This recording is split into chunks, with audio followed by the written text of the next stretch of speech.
आज हमारा जो टॉपिक है वो है बीएससी पार्ट फर्स्ट की paper first cell biology genetics plant breeding. इस पेपर फर्स्ट का हमने यहाँ पे फर्स्ट जो यूनिट है सेल बायोलॉजी उसका इस वीडियो के अंदर डिस्कशन करेंगे, उसकी स्टडी करेंगे। तो मैं उम्मीद करता हूँ आपको ये वीडियो समझ में आएगा। तो आप इस चैनल को सब्सक्राइब करना और बेल आइकन को प्रेस करना ना भूलें, जिससे आपको वीडियो की जो नई नई नोटिफिकेशन है वो मिलती रहे। तो हम स्टार्ट करते हैं हमारा ये वीडियो। सेल बायोलॉजी की अगर बात की जाती है तो सेल बायोलॉजी पूरी की पूरी बायोलॉजी मतलब जीव विज्ञान का एक सबसे इम्पोर्टेंट टॉपिक माना जाता है। इम्पोर्टेंट टॉपिक क्यों माना जाता है? बिकॉज विदाउट सेल, बिना सेल के हम किसी भी जीवन का मतलब हम सोच भी नहीं सकते कि ये जीवन होगा या ना, पॉसिबल है ही नहीं। तो इसलिए सेल बायोलॉजी को सबसे इम्पोर्टेंट माना जाता है। दूसरी बात, अब हम यहाँ पे सेल बायोलॉजी क्यों इम्पोर्टेंट है और कैसे इम्पोर्टेंट है उसके बारे में हम इसमें स्टडी करेंगे। तो हम सबसे पहले बात करते हैं कि सेल जो होती है उसे बेसिक यूनिट कहा जाता है जीवन की, मतलब basic unit of life is known as cell. अगर हम जीवन की एक बेसिक यूनिट का मतलब सामान्य इकाई की अगर बात करते हैं कि अगर हम सेल के बिना अगर जीवन की बात करेंगे तो वो पॉसिबल नहीं है। तो अगर बेसिक यूनिट है तो जीवन की वो कौन सी है? सेल है। दूसरी बात, शरीर की आधारभूत संरचनात्मक व कार्यात्मक इकाई जो होती है वो भी क्या कहलाती है? सेल कहलाती है। फॉर एग्जाम्पल, अगर हम उदाहरण की बात करें तो आपने बिल्डिंग बनते हुए देखा होगा। बिल्डिंग बनते हुए अगर देखा है तो आपने देखा होगा कि उसके अंदर छोटी छोटी ईंटें जो हैं वो मिलकर के एक पूरी की पूरी दीवार बनाती हैं। तो अगर हम ये कहें कि ये दीवार किससे मिलकर बनी है तो हम यही तो कहेंगे कि ये ईंटों से मिलकर बनी है। दैट मीन्स वो जो ईंट है, जो ब्रिक्स है, वो उस दीवार की क्या कहलाएगी? यूनिट। दूसरी बात, पूरी की पूरी दीवार का जो फंक्शन है, पूरी की पूरी दीवार की जो स्ट्रक्चर है वो किसके ऊपर डिपेंड करेगी? ब्रिक्स के ऊपर, ईंटों के ऊपर डिपेंड करेगी। दूसरी एसेंशियल जो मटेरियल्स है, सीमेंट है और बजरी वगैरह, वो एक एसेंशियल रिक्वायरमेंट्स है, वो सबके अंदर होती है। बट बेसिक यूनिट क्या कहलाएगी? ईंट। उसी तरीके से हमारे जीवन के अंदर मतलब अगर हम मनुष्य की बात करते हैं तो मनुष्य के लिए भी एक बेसिक यूनिट की रिक्वायरमेंट होती है और उस यूनिट का नाम यहाँ पे क्या रखा गया है? सेल रखा गया है। दूसरी बात, संरचनात्मक क्यों बोला गया? बिकॉज इसके बिना जो हमारे शरीर की जो संरचना है वो पॉसिबल नहीं है। और साथ में कार्यात्मक, कार्यात्मक का मतलब है कि जो सेल होती है वो काम किसके बेस पे करेगी? मतलब जो सेल काम करेगी उसी बेस पे हमारा जो शरीर है वो भी काम करेगा। इसलिए इसको हमने किसके नाम से भी जाना है? कार्यात्मक इकाई के नाम से भी। नेक्स्ट पॉइंट कि अगर हम एक सेल की बात करते हैं तो जो सेल होती है वो किससे मिलके बनेगी? तो ध्यान रखना कि एक पूरी की पूरी सेल की जब हम स्टडी करेंगे तो सेल के अंदर हमें मेन 3 पॉइंट जो है वो देखने को मिलते हैं।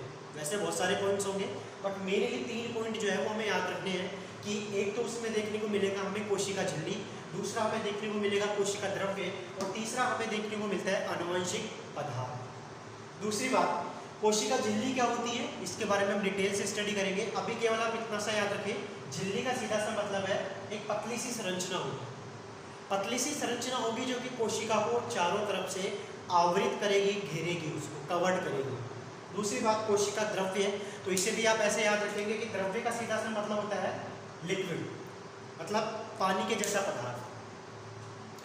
बहुत सारी चीजें होंगी इसके अंदर भी, बट अभी आप बेसिक थोड़ा सा दिमाग में रखेंगे कोशिका द्रव्य क्या होता है? एक लिक्विड चीज मिलेगी। कैसे होगी, क्या होता है उसके अंदर, वो भी हम डिटेल में बात करेंगे। दूसरा पॉइंट, कोशिका द्रव्य क्या होता है? मुख्य जगह होती है जैविक क्रियाओं के लिए। ये सबसे इंपॉर्टेंट पॉइंट है और बहुत बार एग्जाम में ये डायरेक्ट क्वेश्चन पूछा जाता है कि जैविक क्रियाओं के लिए कोशिका के अंदर ऐसा कौन सा स्थान है जहाँ पे जैविक क्रियाएं जो संपन्न होती हैं? तो वो स्थान है हमारा कोशिका द्रव्य। अब जैविक क्रियाएं क्या होती है? कोई बता सकता है मुझे कि जैविक क्रियाएं किसे कहेंगे? तो मैं बताता हूँ आपको कि जैविक क्रिया का सीधा सा मतलब ये है कि ऐसी प्रोसेस जिसमें हमारे जीवों की संबंधित जो भी क्रियाविधि है वो उसमें इंक्लूड होती हैं, उन सारी की सारी क्रियाओं को हम क्या बोलेंगे? जैविक क्रियाएं। फॉर एग्जाम्पल, आपने देखा होगा कि हम खाना भी खाते हैं और वो खाना डाइजेस्ट भी हो जाता है और जो अनडाइजेस्टेड पदार्थ है वो बाहर भी चला जाता है। तो यानी कि पूरी की पूरी एक प्रोसेस चलती है और पूरी की पूरी जो प्रोसेस एक जीव के अंदर चल रही है उस प्रोसेस को हमने यहाँ पे नाम क्या दे दिया? जैविक क्रिया। नेक्स्ट पॉइंट, सबसे इंपॉर्टेंट पॉइंट है ये जो आपको इस वीडियो के अंदर दिखाया गया है, these are the basic points, और डायरेक्ट एग्जाम के अंदर पॉइंट टू पॉइंट जो क्वेश्चन पूछे जाते हैं उसी के से रिलेटेड ये पॉइंट्स हैं।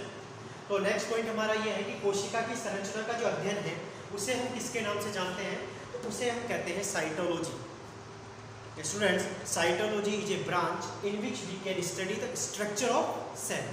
कोशिका की संरचना का अध्ययन हम करते हैं साइटोलॉजी के अंदर। नेक्स्ट पॉइंट, कोशिका की संरचना, कार्य और निर्माण का अगर अध्ययन किया जा रहा है, ध्यान रखना, कोशिका की संरचना, उसके फंक्शंस और वो कैसे बन रही है, उन सारी चीज़ों का जिस ब्रांच में स्टडी किया जाता है उस ब्रांच का नाम कहलाता है सेल बायोलॉजी, और इसे ही हम हिंदी में कहते हैं कोशिका जीव विज्ञान या कोशिका विज्ञान। जीव भी आप इसमें लिख सकते हैं।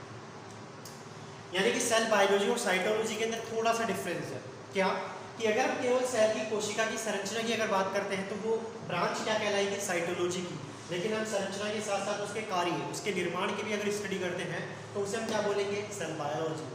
Next point, father of the cytology, यानी कि साइटोलॉजी के फादर किसे कहते हैं, तो वो होते हैं हमारे Robert Hooke. Because Robert Hooke ने सबसे पहले जो सेल की डिस्कवरी है वो सबसे पहले रॉबर्ट हुक ने ही की थी, इसलिए उसको हम किसके नाम से जानते हैं, फादर ऑफ द साइटोलॉजी। दूसरी बात, सेल की जो डिस्कवरी है वो कब की गई है, तो सेल की डिस्कवरी की गई है 1665 के अंदर। ये भी आपको याद रखना है, डायरेक्ट एग्जाम में जो है वो क्वेश्चंस पूछे जाते हैं। Next point, father of the modern cytology किसे कहते हैं, तो father of the modern cytology है CP Swanson. Students, this name is a very important. CP Swanson जो है इसे किसके नाम से जानते हैं, फादर ऑफ द साइटोलॉजी के नाम से। बिकॉज सीपी स्वानसन, आगे चलकर हम पढ़ेंगे सेल थ्योरी, कोशिका सिद्धांत, उसके अंदर इस साइंटिस्ट का बहुत बड़ा रोल है, इसलिए हम कहते हैं कि सीपी स्वानसन को मॉडर्न साइटोलॉजी का फादर कहा जाता है। बिकॉज इसने जो भी हमारी नई जो भी चीज़ हम देखते हैं, नई चीज़ से मतलब है किसी भी हम कोशिका की संरचना की, किसी भी कोशिका के अंग की अगर हम स्टडी कर पा रहे हैं, उसके बारे में अगर हमें पता है, तो वो किसकी बदौलत है, सीपी स्वानसन। इसलिए इसको किसके नाम से जाना जाता है, father of modern cytology. Next point की अगर बात की जाती है तो नेक्स्ट पॉइंट हमारा होगा कि कोशिका की जो संरचना है और कोशिका की जो खोज है वो कैसे की गई, मतलब साइंटिस्ट को ऐसा क्या मिला जिसके बेस पर उसने इसका नाम रख दिया कोशिका।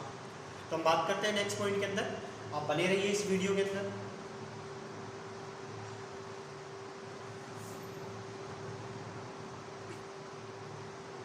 तो नेक्स्ट पॉइंट हमारा है कि जो रॉबर्ट हुक साइंटिस्ट थे उन्होंने सेल की डिस्कवरी तो कर ली, लेकिन सेल की जो डिस्कवरी उन्होंने की है वो कब की थी, 1665 के अंदर।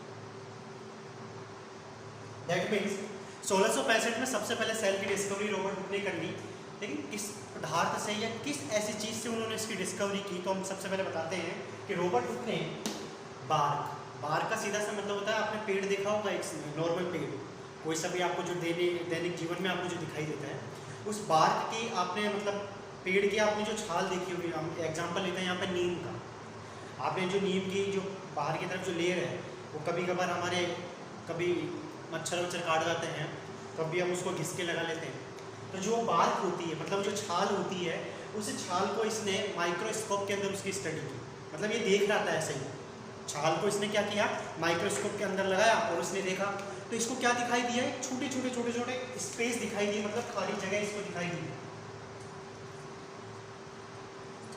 कुछ इस तरीके की खाली जगह जो है इसको दिखाई दी, इसके अंदर, उस बार्क के अंदर।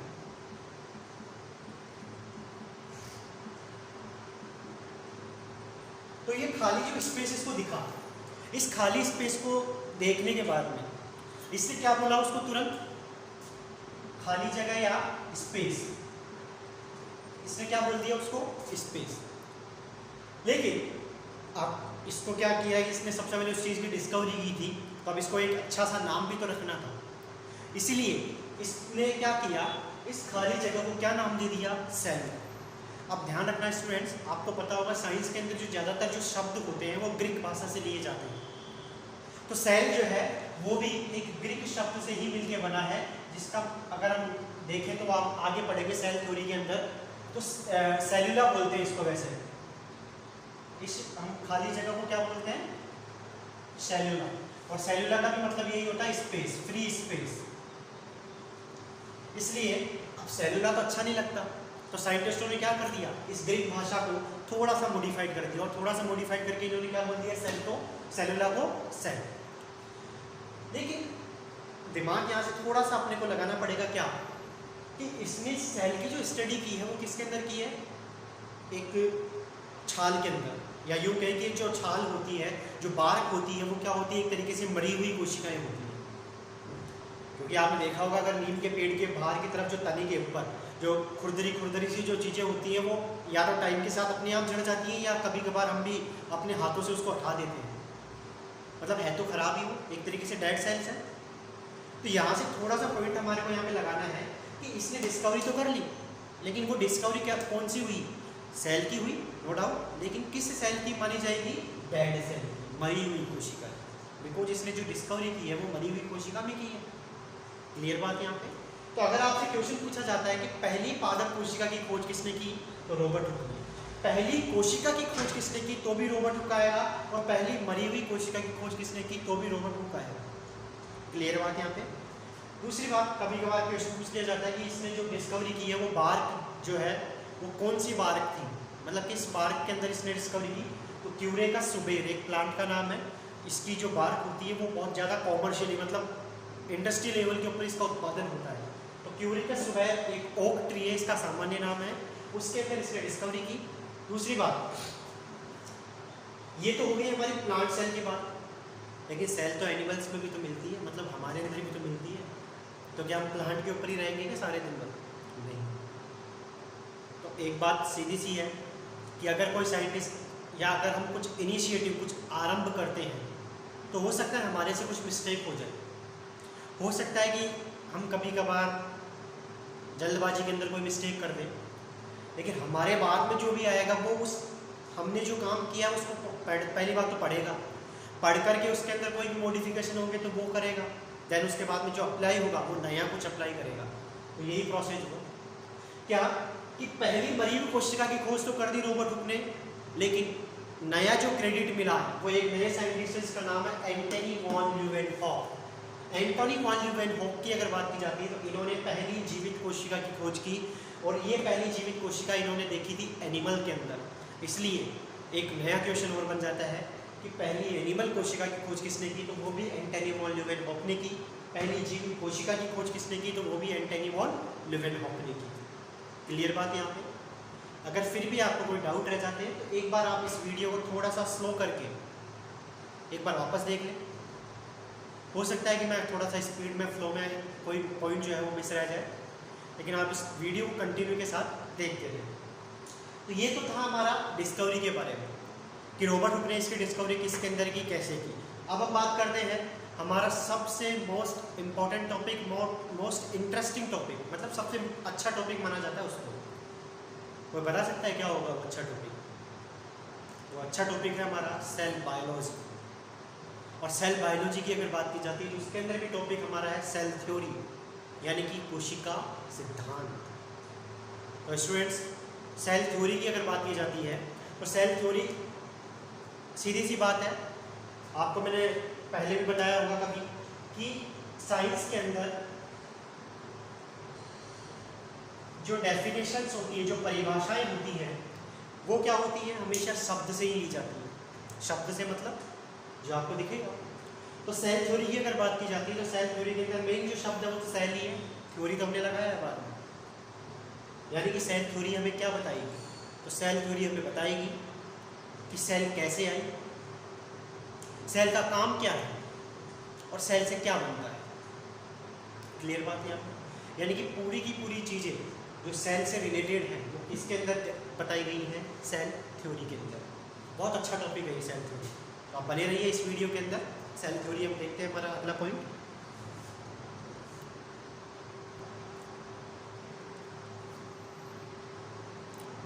तो नेक्स्ट पॉइंट हमारा है कि जो सेल थ्योरी है वो किसने दी और क्या उसके पॉइंट्स हैं।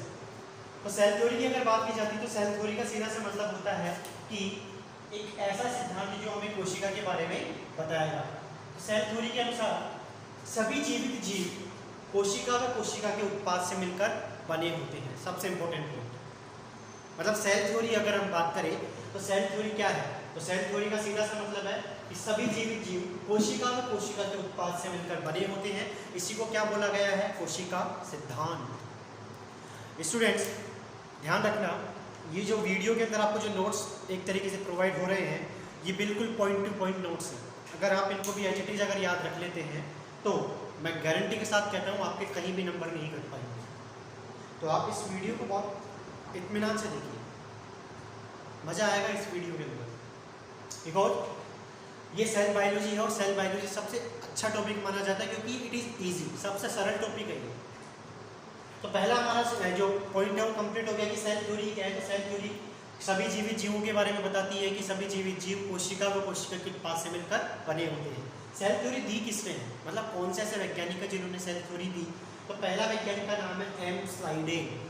ये नाम आपको एच टी याद रखने, इसमें मैं भी कुछ नहीं कर सकता बिकॉज एक तरीके से हम कहेंगे ये रटना पड़ेगा तो रटना ही पड़ेगा, क्योंकि नाम है तो नाम को तो आप रटो। तो सेल थ्योरी सबसे पहले किसने दी है? एम स्लाइडेन ने। और एक और साइंटिस्ट है, इसका नाम है टी स्वान। टी स्वान। हाँ, यहाँ पे एक छोटी सी ट्रिक मैं आपको बता सकता हूँ, वो आपको हेल्प कर सकती है कि हाँ उसको हम याद रख ले, इजी आसानी है। पहली बात, एम स्लाइडेन एक जर्मन वैज्ञानिक थे, मतलब जर्मनी के, और ये बॉटनिस्ट थे। मतलब इनका जो मेन सब्जेक्ट था वो बॉटनी था। तो इन्होंने सीधी सी बात है प्लांट के बारे में स्टडी की होगी, क्योंकि बॉटनी प्लांट के बारे में होता है।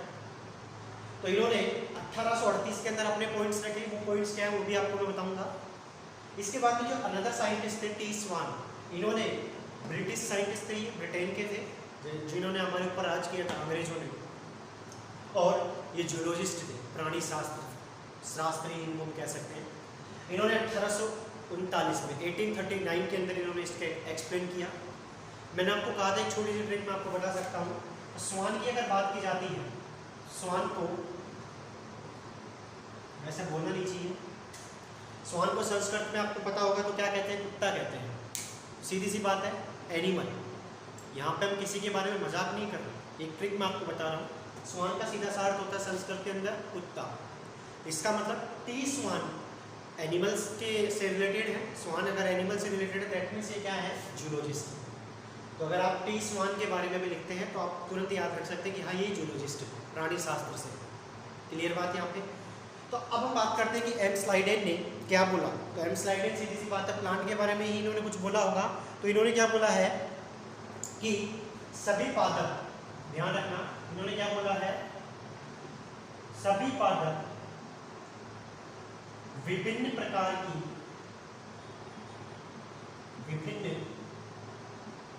की कोशिकाओं से मिलकर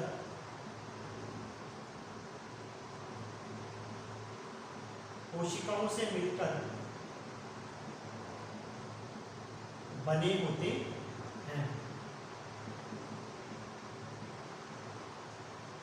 होते हैं। क्लियर बात यहाँ पे? इसी तरीके से टी स्वान ने भी कुछ बोला होगा। तो टी स्वान की अगर बात की जाती है तो इन्होंने क्या बोला है कि जब स्लाइडेन ने तो ये बोल दिया कि सभी पादप जो है वो विभिन्न प्रकार की कोशिकाओं से मिलकर बने होते हैं। तो टी स्वान ने अब ये सोचा कि पादप के बारे में तो हमें पता चल ही गया, अब हम बात करेंगे केवल एनिमल्स की। तो इन्होंने क्या देखा कि एनिमल्स के बाहर एक पतली संरचना मिलती है, जबकि पादप के बाहर एक अतिरिक्त संरचना मिलती है जो कि कठोर होती है। क्लियर बात यहाँ पे? तो इन्होंने क्या बोला, वेरी इंपॉर्टेंट पॉइंट है कि इन्होंने क्या देखा, जब पादप की स्टडी हो गई थी, क्योंकि उसके 1 साल बाद ही आए थे, इसलिए इन्होंने क्या बोला कि एनिमल के बाहर एक क्या मिलती है? थिन, पतली लेयर, और उस पतली लेयर को इन्होंने क्या बोल दिया? Cell membrane. पहली बात, ठीक है, कोशिका झिल्ली। स्टूडेंट थोड़े थोड़े आपकी जो इंग्लिश के जो वर्ड्स हैं उनको भी आप कवर कीजिए, क्योंकि यूनिवर्सिटी के एग्जाम के अंदर जब हम थोड़ा सा इंग्लिश वर्ड भी अगर इस्तेमाल करते हैं तो टीचर जो है वो चेक करने वाला थोड़ा सा इम्प्रेस हो जाता है, और अगर वो इम्प्रेस होगा तो हमारे लिए बेनिफिट है, क्योंकि हमें मार्क्स से मतलब है, नंबर से मतलब है। दूसरी बात, इसी तरीके से इन्होंने क्या देखा कि प्लांट्स के बाहर एक थिक का मतलब होता है मोटा, और एक वर्ड और इन्होंने यूज में लिया था रिजिड, जिसको मैं हिंदी में लिख रहा हूँ कठोर संरचना मिलती है। और कठोर संरचना जो मिलती है, इन्होंने उस कठोर संरचना का नाम क्या रख दिया, सेल वॉल। दैट मीन्स इन्होंने क्या बोला, इन्होंने कहा सेल वॉल को हिंदी में कहते हैं कोशिका भित्ति।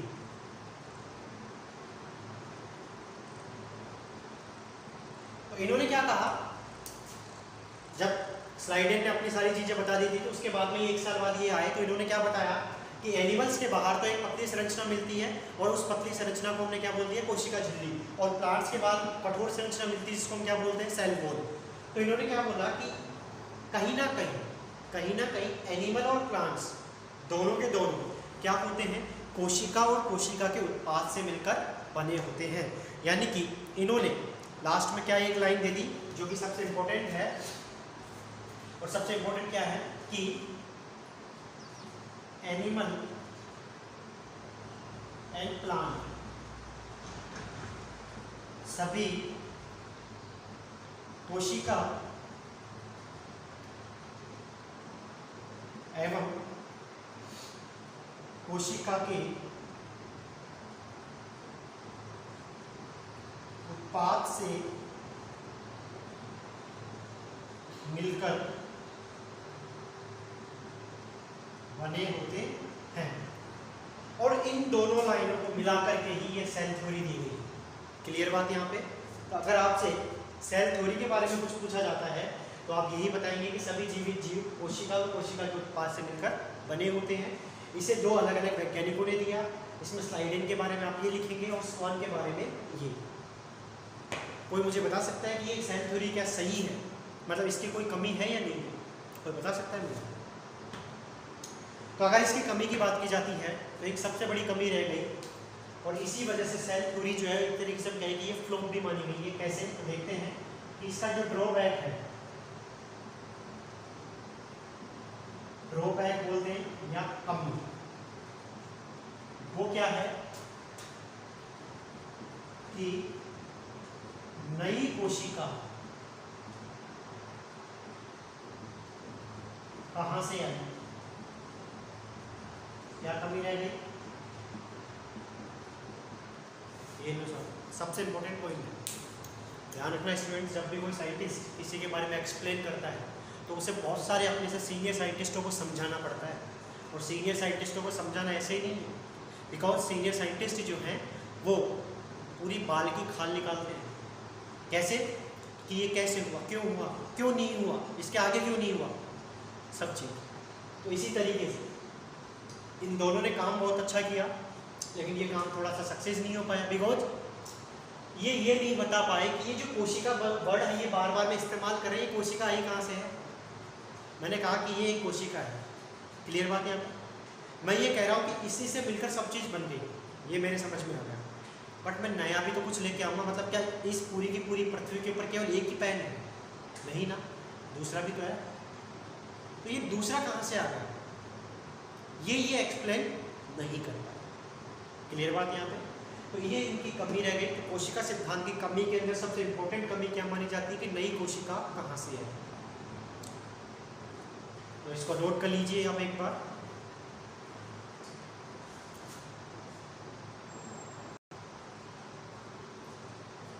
तो नेक्स्ट पॉइंट हमारा है कि जो साइंटिस्ट थे हमारे, जो लास्ट साइंटिस्ट थे, मतलब स्लाइडेन और स्वान, उन्होंने बहुत अच्छा काम किया, बट उनकी कोई कमी रह गई। उस कमी को दूर किया किसने? एक नए वैज्ञानिक है जिसका नाम है Rudolf Virchow. Very important point. Rudolf Virchow ने एक नया सिद्धांत दिया जिसका नाम है सेल लीनिएज थ्योरी। स्टूडेंट्स, इन नामों को आप इंग्लिश में ही याद रखें। मैंने बार बार कहा, इंग्लिश जो है वो थोड़ी सी इफेक्टिव लैंग्वेज होती है, प्रभावी होती है। तो मैं कोई ज़्यादा इंग्लिश के लिए नहीं कह रहा, केवल छोटे छोटे जो वर्ड्स हैं आप उनको इंग्लिश में बोलो। तो सेल लीनिएज थ्योरी किसने दी है? रुडोल्फ विर्चोव। क्लियर बात यहाँ पे? इनने जो ये वैज्ञानिक थे, इन्होंने क्या बोला? तो इन्होंने कहा, और इन्होंने जो बोला है ये लाइन एग्जाम्स में इतनी बार पूछी गई है जिसकी कोई सीमा नहीं है, और एग्जाम्स छोटे भी नहीं, यानी कि बड़े बड़े जो आईएएस लेवल के जो एग्जाम होते हैं जहाँ पे जनरल साइंस के क्वेश्चंस आते हैं वहाँ पे भी ये पूछा गया है। इसलिए इस लाइन को आप एचपी याद रखें। और ये लाइन क्या है कि रुडोल्फ विर्चो ने कहा ओमिनिस सेलुला ई सेलुला। क्या कहा इन्होंने? वेरी इंपॉर्टेंट पॉइंट है, ओमिनिस सेलुला ई सेलुला। ये एक ग्रीक लैंग्वेज है, तो इन्होंने तो इतना बोल दिया, बट क्या हमारे को समझ में आया इससे ये क्या होता है? ये ओमिनिस सेलुला ई सेलुला कुछ नहीं। तो इस ग्रीक लैंग्वेज को चेंज किया गया, इसका ट्रांसलेशन किया गया, और ट्रांसलेट करके क्या बताया? इसका मतलब कि इसने ये कहा कि पहले से कोई कोशिका स्थित है, मतलब पहले से ये एक कोशिका है, ये वाला ध्यान रखना, पहले से एक कोई कोशिका है, ये पहले से स्थित कोशिका है, ये विभाजन करती है। ध्यान रखना स्टूडेंट्स, ये क्या करती है? विभाजन। और इसमें विभाजन से क्या बनते हैं? दो नई कोशिका। ओह, वेरी वेरी इंपॉर्टेंट पॉइंट है। मतलब जो सेल थ्योरी की कमी थी उस कमी को इसने पूरा कर दिया। और कैसे पूरा किया इस कमी को इसने? कि इसने ये बोल दिया कि पहले से स्थित कोशिका जो है वो विभाजन करती है, और विभाजन करके क्या बनाती है? दो नई कोशिकाएं बनाती है। Very important point. और यहीं पर सेल थ्योरी की जो कमी थी वो पूरी हो गई। बिकॉज अब ये नहीं पूछा जाएगा कि विभाजन कैसे होते हैं, क्योंकि इसको तो एक्सप्लेन करना ही पड़ेगा वैज्ञानिकों को। क्लियर बात यहाँ पर? तो एक नई थ्योरी आ गई यहाँ पे हमारी, वो उसका नाम क्या था? Cell lineage theory. किसने दी? रुडोल्फ विर्चो ने दी। इसके अनुसार ओमिनी सेलुला ई सेलुला एक बोला गया कथन, जिसका मतलब है कि पहले से पूर्व में स्थित कोशिका विभाजन करती है, डिवीजन करती है, और क्या बनाती है? दो नई कोशिकाएं बनाती है। ये क्या है? नई कोशिका।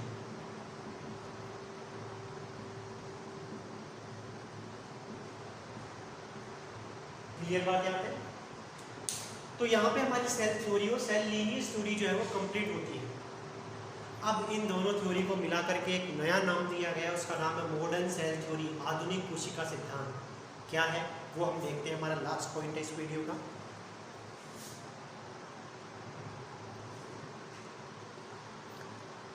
तो नेक्स्ट पॉइंट हमारा है सेल थ्योरी और सेल लीनिएज थ्योरी। इन दोनों थ्योरी को मिलाकर के एक नई थ्योरी बनाई गई जिसका नाम है यहाँ पे मॉडर्न सेल थ्योरी, आधुनिक कोशिका सिद्धांत। इसी का दूसरा नाम हमारा है सेल प्रिंसिपल, कोशिका सिद्धांत, और इसी को बोला जाता है सेल डॉक्टराइन। मतलब डॉक्टराइन क्यों बोला गया इसको? बिकॉज ये इलाज है, क्योंकि इसने सारी चीज़ें बता दी हमें कि सेल क्या होता है, कैसे करता है, क्या नहीं करता, सबके बारे में इसने बता दिया। क्लियर बात यहाँ पे? तो अब इसको मिलाकर के क्या बोला गया? तो इसकी दो इंपॉर्टेंट लाइन है, वो क्या है? कि सभी जीवित जीव कोशिका एवं कोशिका के उत्पाद से मिलकर बने होते हैं। नई कोशिकाओं का निर्माण पूर्व में स्थित कोशिका में विभाजन से होता है। वाह, सबसे अच्छा, लाजवाब। क्यों? क्योंकि इसने जीवों के निर्माण के बारे में भी बात कर ली, और इसने ये भी बता दिया कि नई कोशिकाएं कहाँ से आई। मतलब इसने दोनों चीज़ों के बारे में बात की है, इसलिए इसको सबसे अच्छी थ्योरी माना गया है। बट स्टूडेंट्स, आपने देखा होगा कि साइंस अगर हम पढ़ते हैं तो साइंस के अंदर अपवाद भी होते हैं। और अपवाद क्या है? कि यहाँ पे वायरस को अपवाद माना जाता है इस कोशिका सिद्धांत। बिकॉज वायरस को आपने अगर हम देखें तो वायरस जो है वो किसी जीव के अंदर जब एंटर करता है, जब तो वो जीवित हो जाता है, और जब वो जीव से बाहर रहता है, जब वो निर्जीव अवस्था में रहता है, मतलब उसके अंदर तो ये कोशिका के जो उत्पाद है, नई कोशिका में विभाजन है, ये सब समझ में नहीं आता। क्यों? अगर वो निर्जीव अवस्था में है तो वो किस तरीके से जीवित है, मतलब ऐसा उसके अंदर क्या है कि वो जीवित है? तो ये सेल थ्योरी बता ही नहीं पाई उसके बारे में, इसलिए अपवाद मान लिया गया है। एक और अपवाद है, एक कोशिकीय जीव, मोनेरा और प्रोटिस्टा। मोनेरा और प्रोटिस्टा जो एक कोशिकीय जीव उसके अंदर आते हैं, मतलब जिनके अंदर केवल एक ही कोशिका होती है, ये भी इसके अपवाद माने जाते हैं। क्यों माने जाते हैं? क्योंकि इसने क्या बोला है कि कोशिका के उत्पाद हैं उसमें, यानी कि और भी चीज़ें होनी चाहिए ना। लेकिन इन्होंने क्या देखा कि ऐसे जीव भी हैं इस धरती पर जो एक कोशिकीय हैं, मतलब जिनके अंदर केवल एक सिंगल कोशिका ही है। तो ये कोशिका सिद्धांत के अनुसार ये भी क्या माने गए हैं? अपवाद। अपवाद का सीधा सा मतलब ये होता है कि जैसे कि मैं कुछ बोल रहा हूँ और मेरी बात से कोई अगर इत्तेफाक रखता है और वो उसको फॉलो नहीं कर पाता तो वो अपवाद में आता है। सेम कंडीशन है, सेल थ्योरी दी, सेल थ्योरी के अनुसार नहीं है ये, अपवाद हो गए। और एक और अपवाद है बहुकोशिकीय बहुकेंद्रकीय जीव। ये भी समझ में नहीं आया कि ऐसे भी जीव होते हैं जिनके अंदर एक से ज़्यादा कोशिकाएं होती हैं, तो वो कैसे जीवित रहते हैं।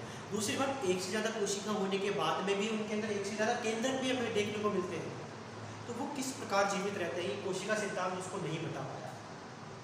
तो इस तरीके से सेल थ्योरी और सेल के बारे में हमने इस वीडियो के अंदर बात की है। तो मैं उम्मीद करता हूँ ये वीडियो आपको पसंद आई होगी।